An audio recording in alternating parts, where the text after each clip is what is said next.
Assunto muito sério, síndrome do pânico. Preste bastante atenção. De acordo com especialistas, 6% dos brasileiros têm a doença, que causa uma forte sensação de medo da morte ao portador. Saiba mais na reportagem de Ana Paula Neves. Preste atenção.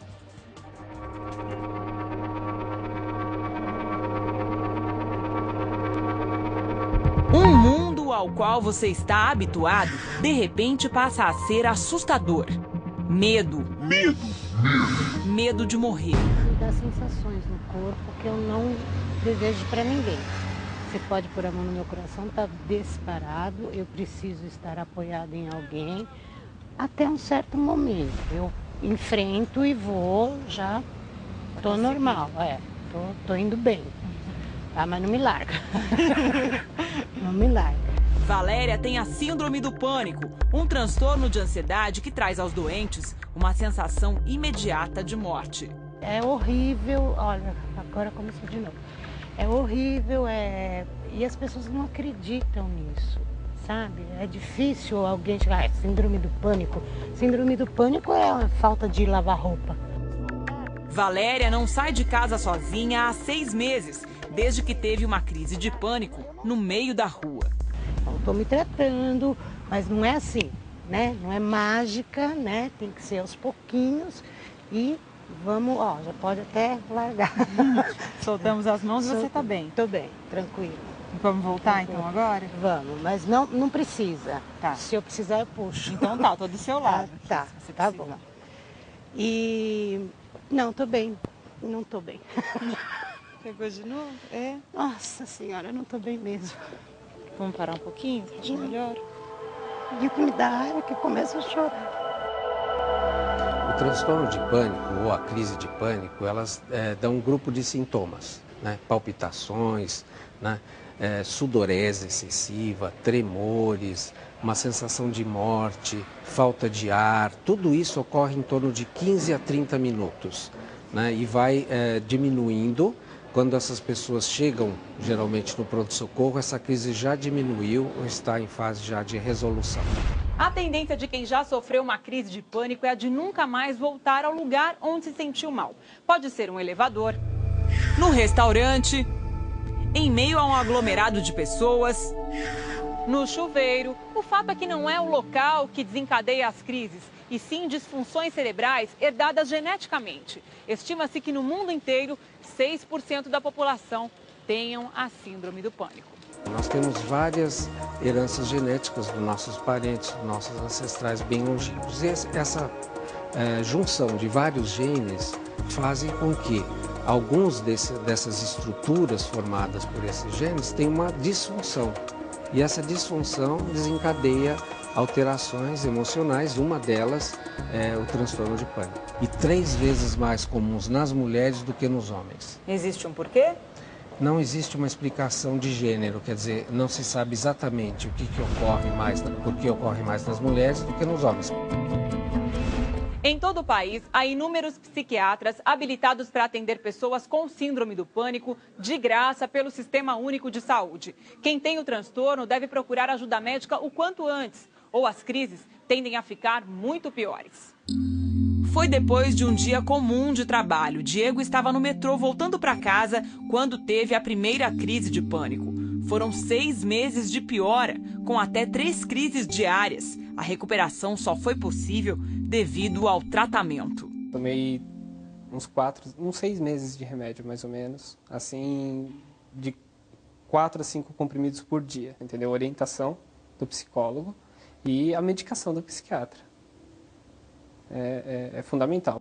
Foram quase 4 anos de tratamento. Agora, Diego acredita ter controle sobre a doença sozinho.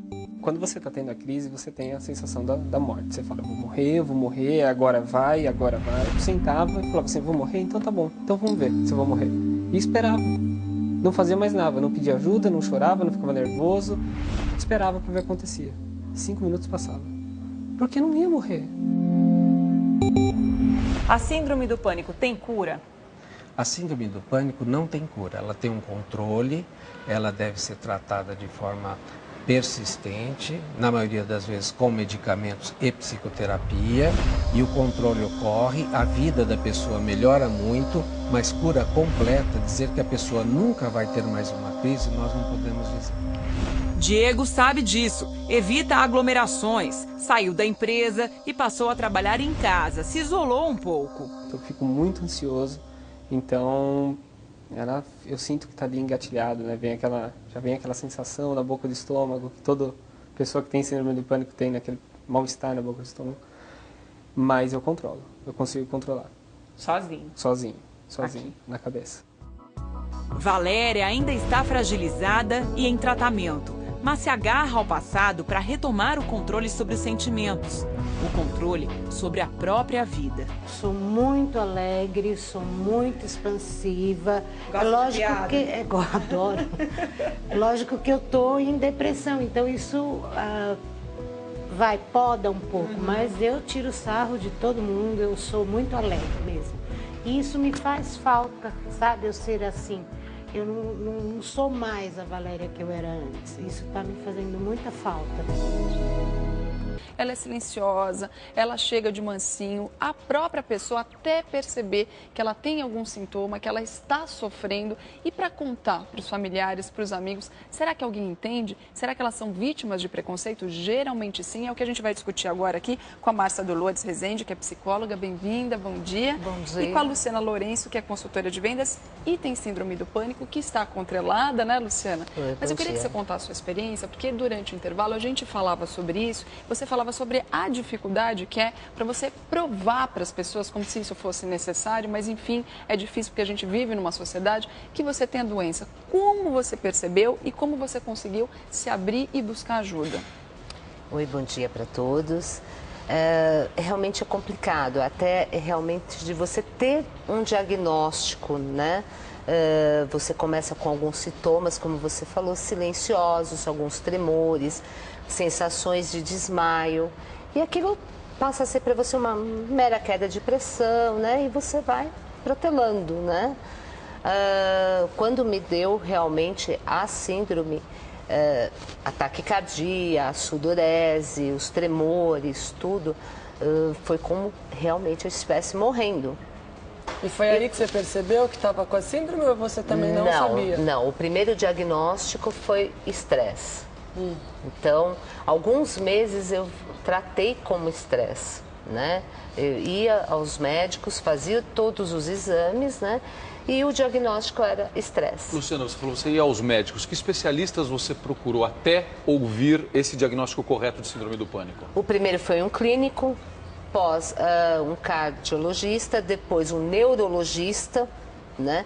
E passado 8 meses o psiquiatra. Foi aí que você descobriu? Isso.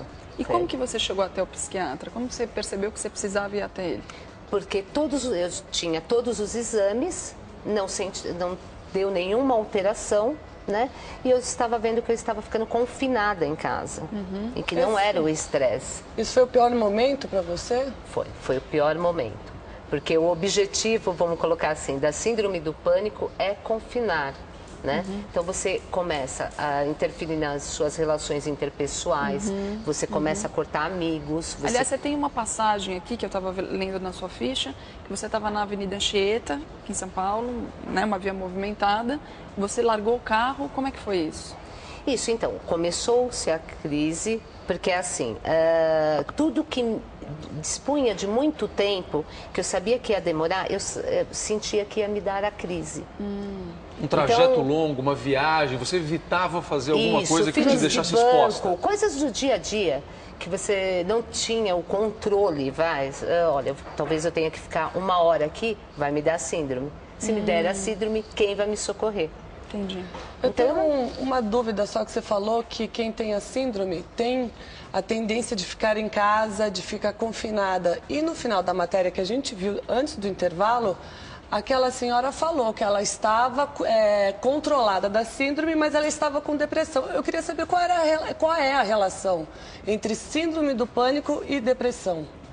Normalmente, quando uma pessoa tem o comportamento da síndrome do pânico, é muito comum que ela também desencadeie uma depressão. Por quê? Como a Luciana acabou de contar, você vai mudando a sua vida. Então, você vai fazendo adequações. Mas, Márcia, são coisas diferentes, né? É importante que a gente entenda isso. Não necessariamente a pessoa que tem depressão tem síndrome do pânico, tem síndrome do pânico tem depressão. Sim, vamos deixar isso bem claro para as pessoas já que estão ouvindo não ficarem apavoradas do tipo, agora que eu identifiquei que tem um sintoma, vou ter a depressão. É possível acontecer, principalmente se a pessoa não foi orientada logo no início. Porque ela vai tendo uma fadiga de buscar, de repente, vários profissionais. Ela tem um monte de exames, que o caso da Luciana é muito comum. Ela clinicamente não tem nada e ela começa a ficar desencantada também e desmotivada, que é um fator que gera depressão.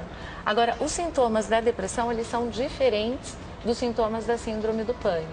Por exemplo, a depressão, há uma tristeza, há uma melancolia, há como o nome já diz, depressão. É como se você estivesse sofrendo de uma pressão interna. O que é muito comum acontecer? A pessoa tem a síndrome e ela se cobra, ou o externo cobra dela uma resolução. E ela não sabe como resolver, ela Começa não tem... a ficar angustiada. Exatamente. E aí ela fala, bom, eu sou incapaz, eu sou incompetente, eu não consigo ter disposição ou a motivação que os outros têm. Deixa eu até pegar esse gancho, E aí Márcia, gera a depressão. Deixa eu até pegar esse gancho, pegando aqui o exemplo, não sei como aconteceu no caso da Luciana, porque muitas vezes os amigos, a família, infelizmente, não apoiam como deveriam. Então, o preconceito faz parte dessa situação, desse problema, infelizmente. Então é o seguinte, preguiça, falta de vontade, não, eu já passei por isso e consegui superar sozinho, você não consegue? Como é que pode isso? Você foi vítima desse tipo de coisa? Sim, sim. As pessoas, alguns chegavam e falavam assim, não, mas você tem que ocupar a sua cabeça. Você tem que fazer uma outra atividade. Já estava bem cheia, sabe? né? Você tem que sair de casa. Não, olha, se foca no trabalho. Mal eu conseguia me concentrar. Como é que eu vou me focar em algo, né? Então, até você colocar todo aquele mal-estar para fora, né, mostrar para a pessoa, olha, eu realmente não consigo. Entendeu? Eu estou nesse momento impossibilitada. Agora, no seu caso, desencadeou alguma coisa? Você estava em alguma situação? Foi uma separação? Foi uma perda? Sim, eu tive uma perda, né? Que foi a do meu pai e após meu pai, 27 dias, foi a minha mãe, devido à depressão. Então, alguns meses depois, a primeira crise apareceu. Mas eu já tinha alguns sinais. Márcia, isso é comum? É muito comum. Um fator que desencadeia? Exatamente. Normalmente, a pessoa que desencadeia uma síndrome de pânico, ela tem um perfil muito controlador. São pessoas que querem controlar tudo ou se sentem responsáveis por grande parte das coisas na vida. Então, por exemplo, uma separação, perdeu alguém, perdeu um emprego. E o tratamento é fácil, Márcia? Eu vou aqui falar algo diferente do que foi dito anteriormente pelo médico que faz o trabalho no hospital, que passou um pouco antes. Eu vou dizer o seguinte, não é fácil, só que ele é simples, desde que você consiga identificar logo no início os sintomas, buscar um psicoterapeuta e um psiquiatra. Aí você tem uma combinação muito produtiva para viver bem. Então, eu diria o seguinte, eu ouvi ali a pessoa que contou a história dela, que está deixando, de repente, as atividades, dizendo que é difícil e que ela não se sente mais a mesma pessoa. Isso é muito prejudicial. Por quê? Porque você pode ficar bem mesmo depois de passar por uma síndrome do pânico. Talvez a síndrome ela venha para tornar você uma pessoa melhor, para você dar mais valor às coisas simples da vida e começar a priorizar, porque ninguém controla nada, não dá para controlar nada na vida. E a gente tem a ilusão de que é possível controlar. Talvez a síndrome nos coloque mais numa condição humana. Você é um ser humano e você pode viver a sua vida com qualidade. É o nosso pé no chão, né? Exato. Muito obrigada, Márcia. Então, com terapia e com medicamento e com apoio dos amigos e dos familiares, é necessário esse apoio. A gente viu aqui o preconceito derruba a pessoa e só piora a situação. Ouça quem está do seu lado, tá? Se ela está falando alguma coisa, dê aquela ajuda que ela precisa. Obrigada, parabéns, Luciana. Obrigada. Continue aí, tá linda, vai continuar feliz, eu tenho certeza.